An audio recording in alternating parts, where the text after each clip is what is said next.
Assalamualaikum warahmatullahi wabarakatuh. Perkenalkan, nama saya Hefalubila, NIM 232104040006.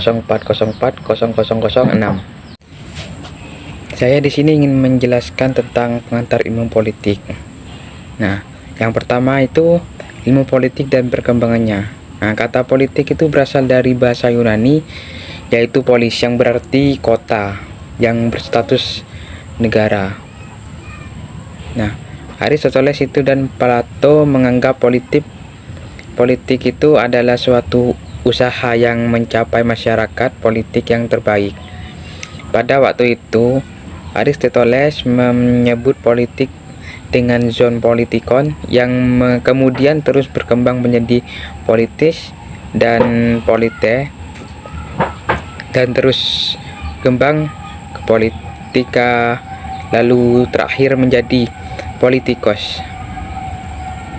Mariam Budiarjo itu menyampaikan bahwa politik merupakan bermacam-macam kegiatan dalam suatu sistem, ya sistem politik gitulah, yang menyangkut proses menentukan tujuan dari sistem itu dan melaksanakan tujuan-tujuan tersebut. Berdasarkan pendapat tersebut dapat disimpulkan pengertian politik adalah segala urusan yang menyangkut negara atau pemerintahan melalui suatu sistem politik yang menyangkut penentuan tujuan dari sistem dan cara mencapai tujuan tersebut. Apabila ilmu politik dipandang semata-mata sebagai salah satu cabang dari ilmu-ilmu sosial yang memiliki dasar, rangka, fokus, dan ruang lingkup, maka dapat dikatakan bahwa ilmu politik masih muda usianya karena baru lahir pada abad ke-19-an, gitulah, abad ke-19-an. Pada abad itu ilmu politik berkembang secara pesat berdampingan dengan cabang-cabang ilmu sosial lainnya seperti sosiologi, antropologi, ekonomi, dan psikologi. Nah, dalam perkembangan ini mereka saling memengaruhi. Sesudah Perang Dunia Kedua, perkembangan ilmu politik itu semakin pesat lagi. Sementara itu, perkembangan ilmu politik di negara-negara Eropa Timur memperlihatkan bahwa pendekatan tradisional dari segi sejarah, filsafat, dan yuridis yang sedang lama digunakan masih berlaku hingga dewasa ini. Pesatnya perkembangan ilmu politik sesudah Perang Dunia Kedua juga disebabkan karena mendapatkan dorongan yang kuat dari beberapa badan internasional, terutama UNESCO. Terdorong dari tidak adanya keseragaman dalam terminologi dan metodologi dalam ilmu politik, UNESCO ini pada tahun 1949 menyelenggarakan suatu survei mengenai kedudukan ilmu politik. Dikira-kira 30 negara yang disurvei. Pada masa berikutnya, ilmu-ilmu sosial itu banyak memanfaatkan penemuan dari antropologi, psikologi, ekonomi, dan sosiologi. Dan dengan demikian ilmu-ilmu politik telah dapat meningkatkan mutu dengan banyak mengambil model dari cabang-cabang ilmu sosial lainnya.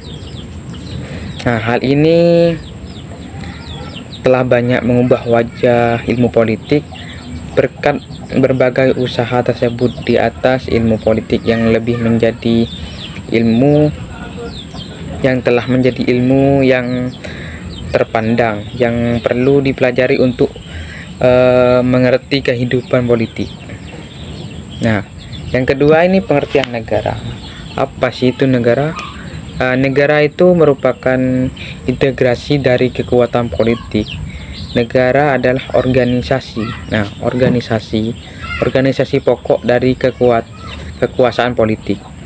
Negara adalah alat dari masyarakat yang mempunyai kekuasaan untuk mengatur hubungan antara manusia dalam masyarakat. yang menerbitkan gejala-gejala kekuasaan dalam masyarakat. Ya, manusia itu hidup dalam suasana kerjasama sekaligus suasana antagonis dan penuh pertentangan. Negara itu juga disebutkan organisasi yang dalam suatu wilayah dapat memaksakan kekuasaannya secara sah. Ya, secara sah terdapat semua golongan kekuasaan lainnya dan yang dapat menetapkan tujuan-tujuan dari kehidupan bersama itu. Jadi secara definisi umum itu dapat dikatakan bahwa negara adalah suatu daerah teritorial yang jadi sebagai definisi umum dapat dikatakan apa sih anjay? Jadi sebagai definisi umum dapat dikatakan bahwa negara adalah suatu daerah teritorial yang rakyatnya diperintah oleh sejumlah pejabat dan yang berhasil menuntut dari warga itu negaranya ketaatan pada peraturan perundang-undangan melalui penguasaan atau kontrol monopolitis terhadap kekuasaan yang sah. Itu juga memiliki beberapa sifat yang dapat memanifestasikan kedaulatannya yang hanya dapat pada negara saja, serta tidak terdapat pada asosiasi atau organisasi lain.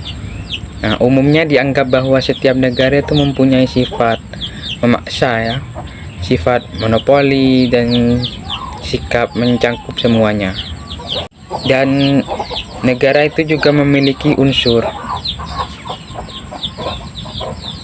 yang terdiri dari wilayah, penduduk, pemerintah, dan kedaulatan.